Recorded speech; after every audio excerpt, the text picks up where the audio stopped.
Oke, selamat sore. Perkenalkan nama saya Kesendi. Saya kali ini akan mempresentasikan mengenai kiat-kiat hidup sehat atau seni hidup sehat. Oke, kenapa kita harus mengikuti pola hidup sehat? Yang pertama itu adalah investasi kesehatan di hari tua. Karena dengan kita melakukan kegiatan sederhana seperti mencuci tangan menggunakan sabun, di bawah air mengalir secara rutin, terbukti secara medis mampu menghilangkan penuaan kuman hingga 82%. Lalu pola hidup sehat bukan segala rutinitas, melainkan kunci utama pencegahan penyakit tidak menular yang terus meningkat seiring dinamika zaman. Yang kedua, nutrisi dan gizi seimbang. Karena untuk mengganti konsep lama, 4 sehat dan 5 sempurna, dengan alokasi porsi yang presisi dalam satu kali saji, kita ganti dengan porsi isi piringku, yaitu 50% sayur-sayur. Isinya adalah sayur-sayuran segar dan buah-buahan sebagai sumber mikronutrien, mineral, dan kaya serat. 50%-nya lagi itu ada isi makanan pokok, yaitu seperti karbohidrat, protein nabati, dan juga protein hewani. Lalu batasi asupan harian gulanya, yaitu minimal untuk gula maksimal itu adalah 4 sendok makan, dan untuk garam maksimal 1 sendok teh, dan lemak atau minyak itu maksimal 5 sendok makan, demi untuk menjaga kestabilan. Yang ketiga itu adalah gerak aktif tiap hari. Minimal kita tuh melakukan aktivitas fisik 30 menit sehari selama 3 atau 5 kali seminggu untuk membakar kalori berlebih dan merevitalisasi laju metabolisme. Pilih olahraga yang sesuai dengan kesukaan Anda. Bisa kayak jalan cepat, bersepeda, yoga, atau berenang secara terukur demi ketahanan jangka panjang. Lalu istirahat yang cukup, yaitu tidur 7-8 jam semalam. Tidur yang lelap adalah sarana utama tubuh untuk memulihkan kelelahan sistem motorik dan jaringan sel otak. Mencukupi waktu tidur malam selama 7 hingga 8 jam secara teratur berperan penting dalam memelihara imunitas sel, mengendalikan kestabilan emosi, dan menjaga konsentrasi keesokan harinya.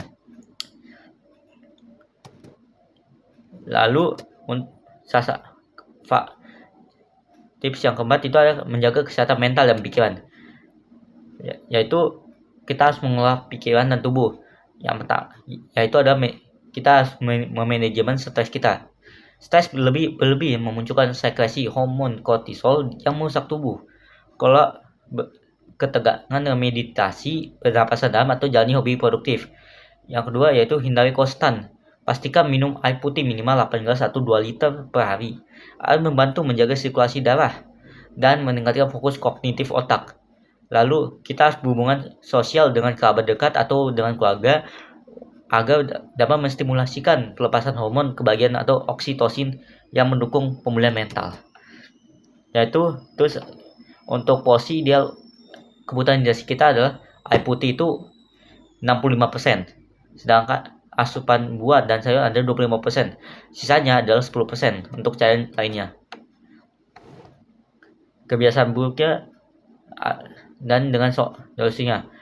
Jika Anda memiliki kebiasaan buruk yaitu kurang gerak, resikonya adalah kalian itu bisa terkena obesitas, diabetes tipe 2, atau melemahnya otot jantung. Dan alternatifnya adalah jalan kaki santai minimal 30 menit sehari atau renggangkan otot. Lalu yang kedua itu adalah yang suka sering merokok atau vape, itu resikonya adalah kerusakan kronis pada paru-paru, stroke, dan penuaan dini sel. Alternatifnya adalah terapi pengganti nikotin, konsultasi medis, atau olahraga rutin. Yang ketiga adalah konsumsi manis yang berlebih.